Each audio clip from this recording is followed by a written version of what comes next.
Great. Thanks very much, Steve.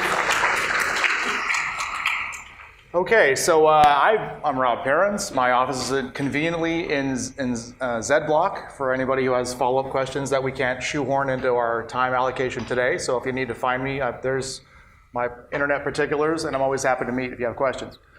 I wear 3 hats in the Gates organization, and because when we tell a story, it always is kind of looked at through some lens. So I want to tell you how the world looks to me and why it looks that way. So I was first and foremost a Gates alumnus. I was in the first crop of Gates scholars. The program started in 2000.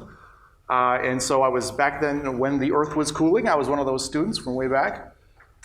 2 is I was part of the machinery for selecting Gates scholars while I was residing in the United States. Let me also offer a qualifying remark here. I'm actually originally a Canadian, so I'll kind of be describing the Gates universe in terms of US people and non-US people, that is rest of world. So my experience personally very much resembles the reality that probably most of the people would be facing that are in this room right now.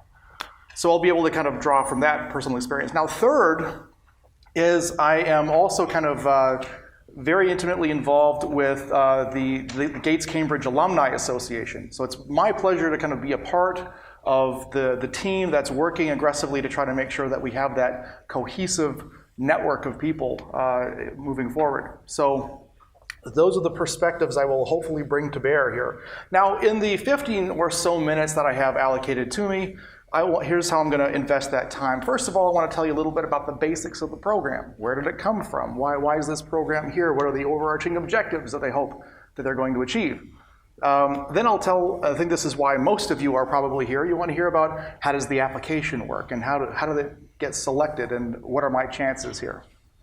Then I'll wax philosophic about the scholars and the alumni situation and what it is, what are we trying to do? Is the end of the relationship at the end of your degree? Do they just kind of kick you out of Cambridge and see ya, hope you had a good time? Or is it more long-term than that? And what is the manifestation of that relationship then? Finally, with Steve's permission, we'll have a few minutes for Q&A at the end. So the program, the genesis of the whole thing, it goes back to the year 2000. A benevolent foundation grant from the Bill and Melinda Gates Foundation to the University of Cambridge to the tune of $210 million.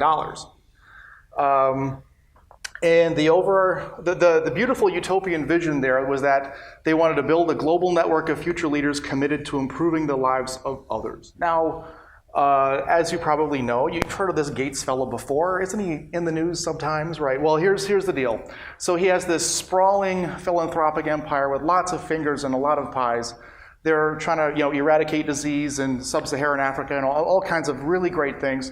But one of the things that Bill Gates has gone on the record as saying is that in addition to those other types of philanthropy, he's a big believer in the fact that if you kind of look at the broad sweep of human civilization, the really big breakthroughs sometimes happen by having incredibly talented people who are put in the right place where they get this confluence of people plus opportunity, and then the big ideas kind of bubble to the surface, and that's how we kind of launch onto the next big, great, huge idea.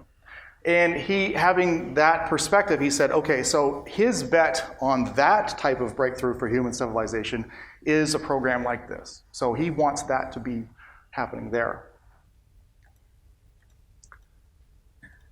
Okay, who's eligible? I have bad news for our British friends. The only country that is explicitly excluded from participation here is people from the UK. That's not because the Gateses have any particular problem with fish and chips or English people in general. Rather, it's rooted in the fact that this is ostensibly an international scholastic experience for people. And by definition, one country had to be excluded from that. So you can't in good faith, offer somebody from Wales an international studying experience to have them go to Cambridge, England. That seems a little disingenuous. So they just said, okay, you're not eligible for that. Let's talk about the kind of degrees that you can have. Anything that is a postgraduate degree. Now, some of you might be harboring a suspicion. You might be thinking, wait a minute, Gates, software, this is about computer science or math or, no, let me just talk you right off that ledge. He's extremely agnostic, and indeed the program is extremely agnostic to whatever kind of contribution you think you can make. The Gateses are acutely aware of the fact that not everything that happens that's beautiful in the world comes back to computer science. So you could be doing romantic literature or philosophy or medicine or an MBA or something. I'm really hard pressed to come up with any degree that I haven't heard of somebody doing somewhere in the program. So it's a pretty wide berth on that one. No age limit. You're going to hear some scholarship programs tell you chapter and verse on, there is an age limit. Some of them even are fairly prescriptive about by your mid-20s, you're all washed up and done. Not quite so. Apparently this is kind of also what happens with Fulbright. No age limit. Okay, now I won't just read from the slide here. That's not going to help you at all. You're all very intelligent people. You can read the numbers behind me. The question that you might be thinking, what's the question behind the question is that enough? So here's what 14,600 pounds sterling does for you. In addition, by the way, so you're also going to get all your fees paid, college and university, visa costs if there are any, return airfare, get you there and back. Now you might be thinking, wait a minute, 14,600 pounds, is that going to keep me alive? Is that enough? You will not get rich off of this, but at the same time, you won't be, sleeping in a fridge crate under a bridge. It won't be that bad. So you're probably going to wind up more or less cash neutral. That's the vision here.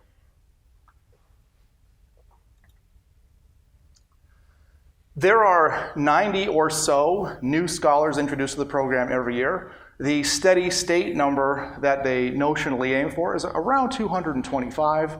Now let me point out something that is very obvious by looking at any of those pie charts behind me. Roughly 45% of the program's population is Americans. Let me explain that. Basically, Mr. Gates said when they were kind of setting up the charter for the program, he said that the United States, and whatever it is or isn't, it's this strange cauldron of opportunity, and basically he said it's part of the reason, it's part of the formula why the Gates fortune was possible.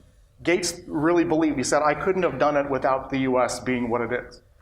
So as a way to tip his hat and say thanks to the country that made it all possible for him, he put in the charter for the whole program, I want to make sure that 45% of all the Gates scholars are going to be from the United States. Now, there's plenty of spots for the rest of us to play for. Don't get too despondent about that. So 55% come from other countries, still a lot. I want to draw your attention on this slide to the fact that 6% of, historically speaking, 6% of all the people that have gone through the program have been from Australasia. You might be one of them. Why not? So let's talk about what goes into making a Gates Scholar. I want to zoom in here on the 4 bullet points at the top of this. This is the archetype. This is the 4 key ingredients that go into that. 1, intellectual ability. Now, the law of the land is you're not even really allowed to apply unless you have, to use American parlance, a 3.5 GPA out of a 4.0. So that's a good enough average, but the truth of the matter is that the average actual school average for the incoming student is 3.92 out of 4.0. So you've really got to be bringing your A game literally. You can't be a so-so student. You probably have had to have been studying real hard and been really nailing it with the grades for quite some time to be eligible for this.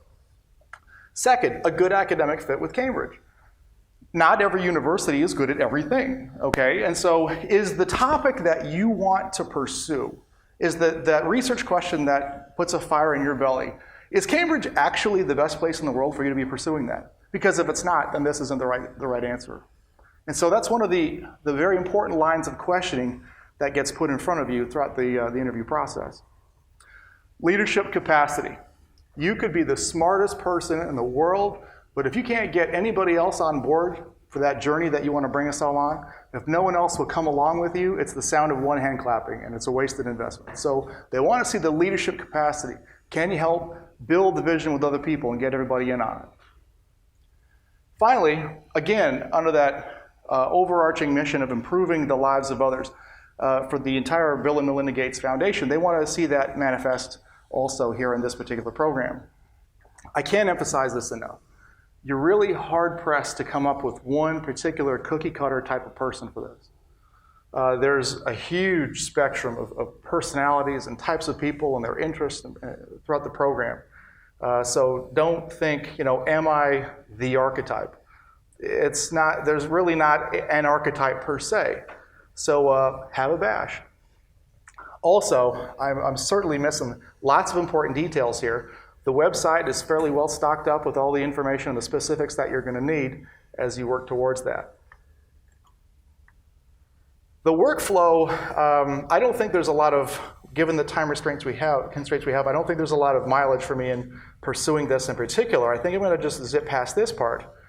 Here's something I want to talk about. I talked about this, dividing the entire Gates universe as US and rest of the world. Well, let's kind of peel apart those two situations and look at them a little bit. So first of all, the US round, you're going to notice one of the things here is a decidedly different success rate. I want you not to feel like that 1.5% success rate. I don't want you to feel, oh God, that is ridiculously small. This is not even worth the investment of a stamp, Don't feel that way. Because there is no economic cost to applying. When you're basically applying for a Cambridge degree, they also have this little tick box that says, do you want us to consider you for a Gates? Well, it's very easy to tick a box. Who would fail to tick a box for an offer that might result in tens of thousands of dollars? No one would do this, so everybody does it. And as a consequence, you get a lot of people who are applying that, frankly, probably were not really serious contenders. So that kind of waters down that statistic a little bit. And I'm pretty sure this is their ulterior motive for sending a guy like me to give you this stump speech, because you're hopefully looking at me going, that is one seriously, tragically flawed guy. And if he can do it, I might have a shot. And I want you to have that feeling right now.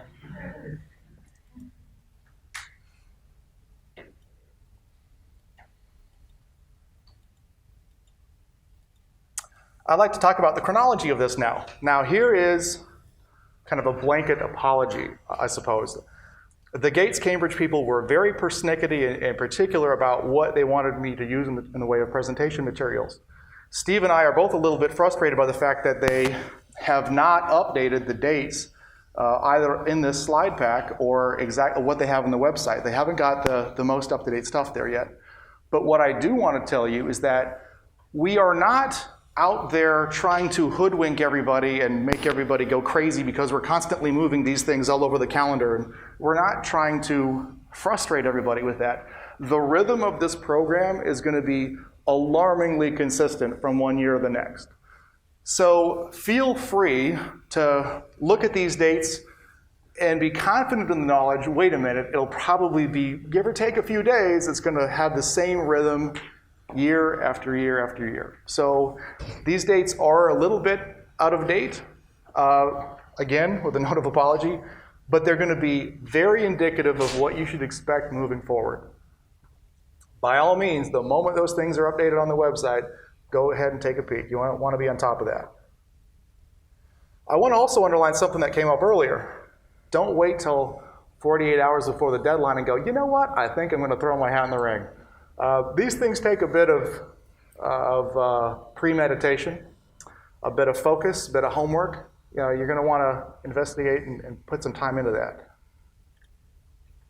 So, what happens when they kick you out? Well, we have worked very hard over the years in trying to weave together some semblance of a community of the alumni. And we're very proud. I think we've got over 1,000 people now. It's over 1,000 people from 90 countries. And here's where I kind of go off the beaten track a little bit. So until now, I've been mostly just telling you about the formal aspects of it. Well, here we get a little bit informal. It takes my breath away when I read the profiles of these people who go through this program. It is an uncommon privilege to be able to to meet these people. They are each and every one incredibly talented people who have just a limitless passion for the thing that they want to change in the world. And it's infectious, and it's highly contagious, and it will change you, all for the better. So on a purely informal level, I would say this. It's more than just a bucket of money for financing your way through Cambridge. You're going to meet some amazing people, and there's no going back. You'll never look at the world the same after you've met them, and I guarantee you'll be richer for the experience.